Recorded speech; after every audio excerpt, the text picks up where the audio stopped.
एक दिन किसी ने गौतम बुद्ध से पूछा, भगवान, जब इंसान मर जाता है तो वह कहाँ जाता है? यह सवाल नया नहीं था। हजारों साल से इंसान इस प्रश्न का उत्तर खोज रहा है।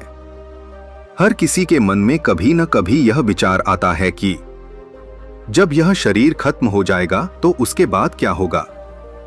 क्या सब कुछ अंधेरा हो जाएगा या फिर हमारी आत्मा कहीं और चली जाएगी? बुद्ध ने इस सवाल का जवाब बहुत गहराई से समझाया। उन्होंने कहा कि मृत्यु अंत नहीं है, यह केवल एक परिवर्तन है। जिस तरह एक बीज मिट्टी में दब जाता है और कुछ समय बाद पौधा बन जाता है, उसी तरह जीवन भी रूप बदलता रहता है। बुद्ध के अनुसार हमारा शरीर नश्वर है, एक दिन यह जरूर समाप्त होगा, लेकिन हमारी चेतना और हमारे कर्म समाप्त नहीं होते, वे हमारे साथ आगे बढ़ते हैं। इसी को बौद्ध धर्म में संसार कहा जाता है। संसार का अर्थ है जन्म और मृत्यु का अनंत चक्र। इस चक्र में हर जीव घूम रहा है। हम जन्म लेते हैं, फिर जीते हैं, फिर मर जाते हैं और फिर किसी नए रूप में जन्म लेते हैं। लेकिन यह जन्म कैसा होगा, यह हमारे कर्मों पर निर्भर करता है। बुद्ध ने कर्म का सिद्धांत समझाते हुए कहा कि हर विचार, हर शब्द और हर कार्य हमारे भविष्य को बना रहा है। इस सिद्धांत को कहा जाता है कर्म। अगर हमारे कर्म अच्छे हैं तो हमें अच्छे परिणाम मिलेंगे। अगर हमारे कर्म बुरे हैं तो हमें दुख का सामना करना पड़ेगा। बुद्ध ने यह भी बताया कि मृत्यु के बाद जीव कई तरह की अवस्थाओं में जन्म ले सकता है।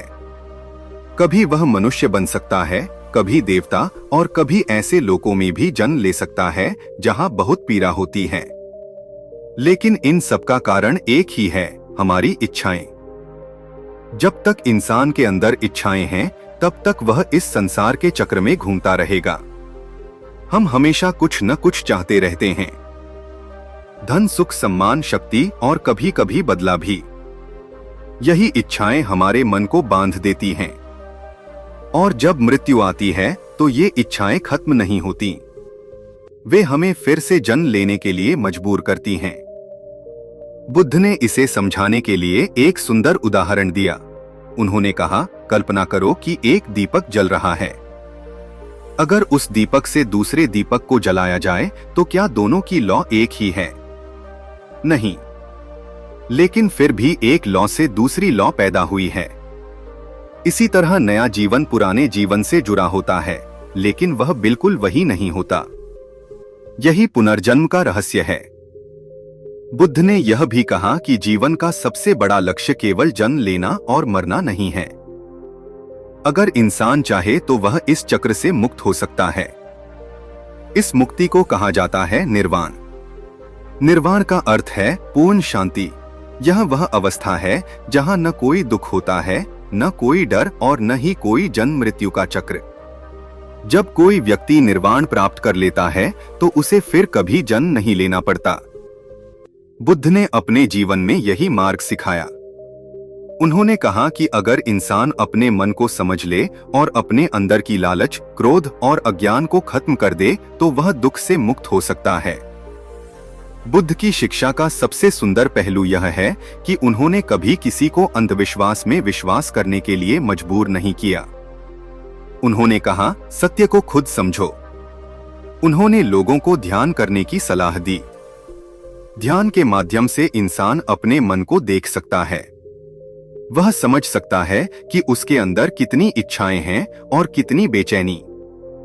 धीरे धीरे जब मन शांत होने लगता है तो इंसान जीवन की सच्चाई को समझने लगता है। बुद्ध कहते थे कि मृत्यु से डरने की जरूरत नहीं है। डरने की जरूरत है तो गलत जीवन से। अगर हमारा जीवन सही है, अगर हमारे कर्म अच्छे हैं तो मृत्यु केवल एक नया दरवाजा है। लेकिन अगर हमारा जीवन लालच और क्रोध से भरा हुआ है तो मृत्यु के बाद भी शांति नहीं मिलती।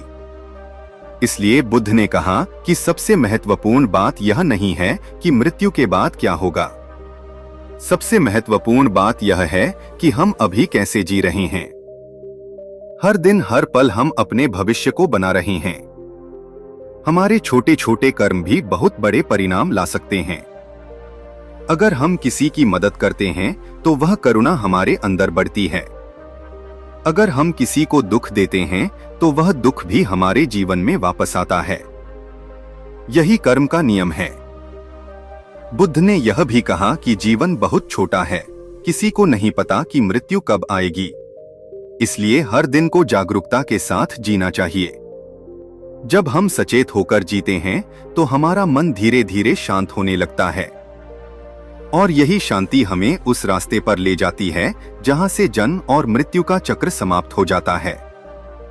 बुद्ध की शिक्षा हमें यह नहीं सिखाती कि मृत्यु से डरें, वह हमें सिखाती है कि जीवन को समझें, क्योंकि जिसने जीवन को समझ लिया उसके लिए मृत्यु भी एक रहस्य नहीं रहती।